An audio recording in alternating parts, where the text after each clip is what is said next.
Thanks, John.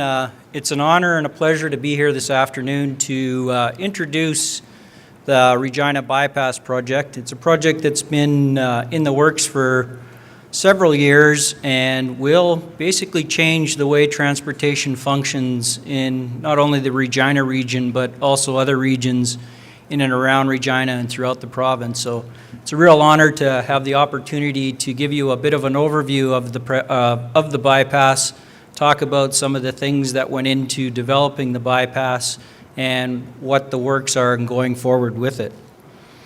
So, like John said, I'm the Assistant Deputy Minister of Design and Innovation for the Ministry of Highways and Infrastructure. So one of my roles or responsibilities is to work and develop a lot of the technical stuff that's going on with the bypass.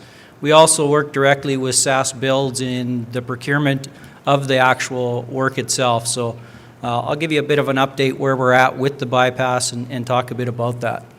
What I'm going to do is talk a little bit about planning for growth and the government's agenda when it comes to planning for growth and what we're seeing in our province and the tremendous growth that we're experiencing. And then I'll go into a little bit of project overview with the Regina bypass, some of the components that we're looking at and some of the things that you'll see as the project moves forward. Also, I'm going to get into a little bit of detail in regards to the Regina bypass planning and some of the design considerations that we've taken into account in looking at what some of the functionality of the bypass will be and some of the design components that will be incorporated to, of course, support a lot of the economic development that's going on, but also support some of the residential and commercial stuff that is also going on. And then I'll give you a brief overview of what we currently anticipate the project schedule to be. It does evolve, and so it is hopefully moving along in the tracks that we're currently anticipating. Planning for growth. As you all are aware, over the last 5 or 7 years, our province has experienced tremendous growth and economic development. The way I've heard it and the way I put it is that there's a lot of things in the world that people want that Saskatchewan has, and it's important that as a province we get those commodities, those products, those services from Saskatchewan to the world. And the Regina bypass project is really intended to support a lot of that economic development. We take a holistic approach to it. We look at the sustaining the growth and providing opportunities for Saskatchewan people. It's all about providing a good quality of life and wanting people to live and work in Saskatchewan. The thing with it is we need to address some of the growth challenges. And that's not only from a Ministry of Highways perspective, but also from a healthcare, an education, a holistic type approach to making sure what we do really supports all those things that people want and people need. Our government has a growth plan, and the Regina bypass is fully supportive of that growth plan. A lot of the things that we've incorporated into the Regina bypass project is in support of the plan for growth, and I'll get into some of those details.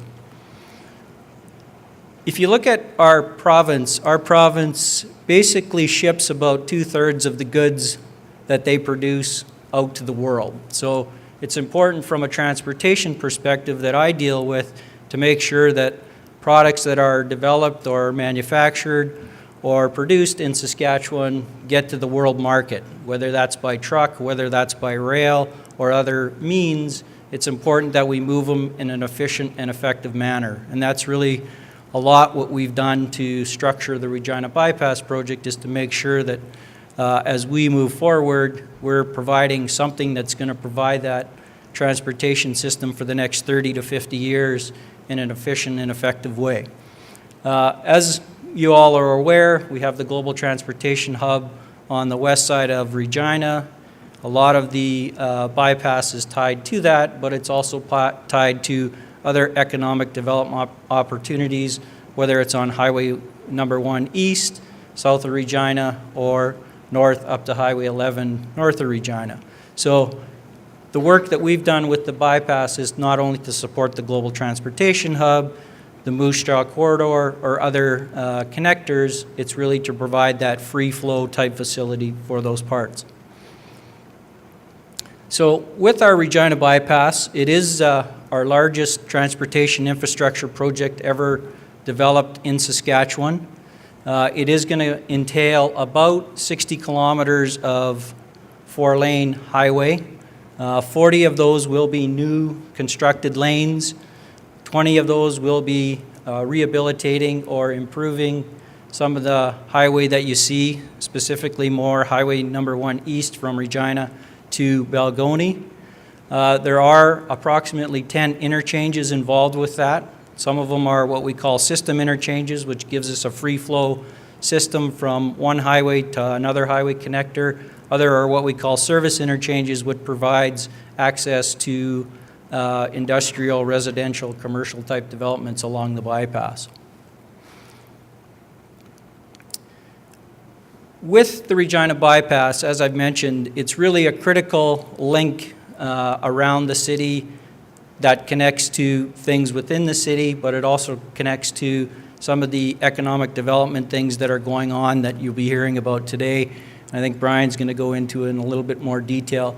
From a design characteristic, we feel it's important that it does provide a free flow facility. And what I mean by that is you can travel at 110 kilometers an hour from basically Balgonie on Highway number 1 east to Highway number 11 north of Regina. So at the end of the day, it is to develop a high-speed corridor that provides access points along that corridor to access whether it's global transportation hub or other developments or other connectors around there. It does provide access not only to commercial developments but also residential developments in the city of Regina to some of the communities on Highway number 1 east, whether that's Pilot Butte, White City, Emerald Park, Balgonie. They're all connector type systems. What you'll see is there's two real drivers in regards to this project. Highway number 1 east is really about providing a safe and efficient corridor. So if you travel on Highway number 1 east out to Balgonie today, you'll find a lot or at-grade intersections which are managing traffic, but are at the point where the levels of service on some of those intersection locations are starting to present some safety concerns. So to improve those safety concerns, it's all about providing grade-separated interchanges at those. So with that, you will see interchanges constructed at Balgonie. You'll see it at White City, at Highway number 48, and also at Pilot Butte. And then you'll also see a connector south along Tower Road. So this gives you a bit of an example of the Highway 46 interchange that's being proposed at Balgonie. In addition to the interchanges, there's a whole service road type connector system that connects to the interchanges. So for residents, commercial developments, other types of things, what you'll see is service roads that connect to the interchanges, which then provides you direct access to some of these types of services or communities. With the Regina ByPass is really to provide a fast free flow type road system that really goes from just right around the Tower Road location on Highway number 1 east. It'll go south of Regina over to Highway number 6 going south, and then it goes up to Highway number 1 west, where the current new interchange has been constructed just south of the Global Transportation Hub. It then follows a west route up from Highway number 1 west all the way up to Highway number 11. So it goes up through Hill Avenue, goes up to Dewdney Avenue. Dewdney Avenue, of course, being the primary location where it would go off to the Moose Jaw corridor. There is a direct access into the Global Transportation Hub, and then from there it's a 4-lane facility that goes north up to Highway 11. So there's locations or interchanges at 9th Avenue and also Highway number 11. And so in total, the bypass will include, like I said, 10 interchanges and about 40 new kilometers and 60 kilometers of 4-lane facility. when we looked at the bypass planning and design considerations, we had to look at a number of key factors or key criteria when we do it.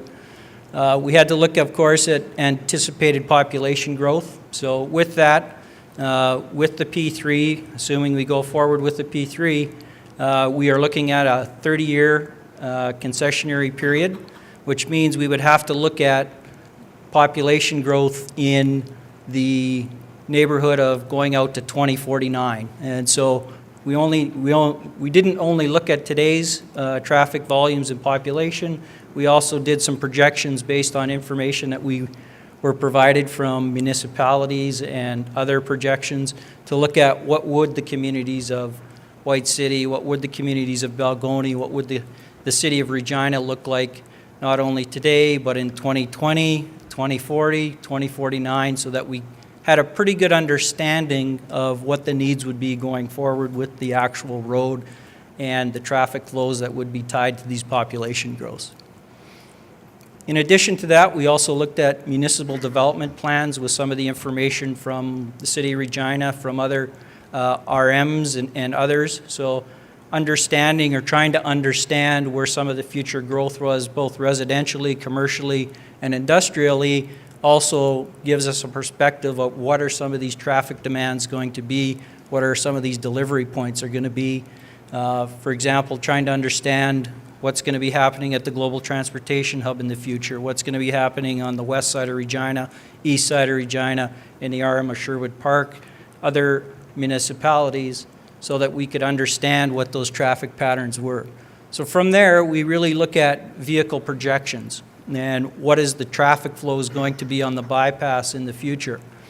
This is important to understand to make sure that the infrastructure we're building today does meet the needs not only today, but 10 years from now, 20 years from now, and even 30 to 40 years from now.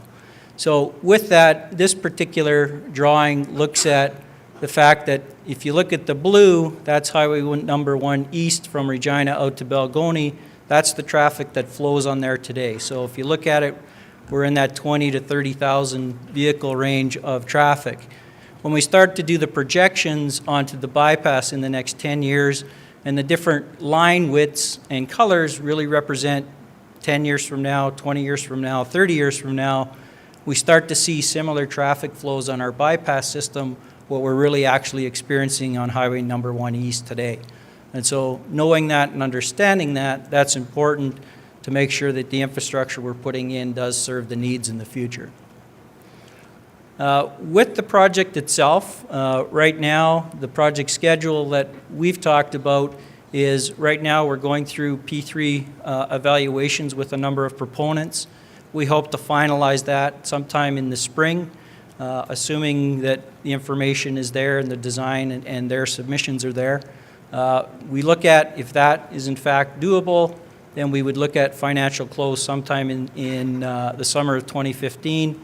And look at starting construction hopefully in the fall of 2015, or not the fall of 2005, sorry. I would have loved to start it in 2005. So that would be the starting construction. We also looked at staged traffic availability, and what I mean by that is we would have a number of different interchanges come on stream at different times over the next 2, 3, and 4 years. So one of the emphasis right now is to try to look at interchanges on Highway 1 East sooner than the full bypass is fully operational, knowing that some of the traffic issues that we have out there. So that would be our plan to do that. Following that, there would be an operating and maintaining type component of this particular project that would last a 30-year period. So right now, those are our preliminary type dates. It all hinges on the fact of around what the costs come in and so forth in regards to the project. So with that, John, I'll turn it back to you.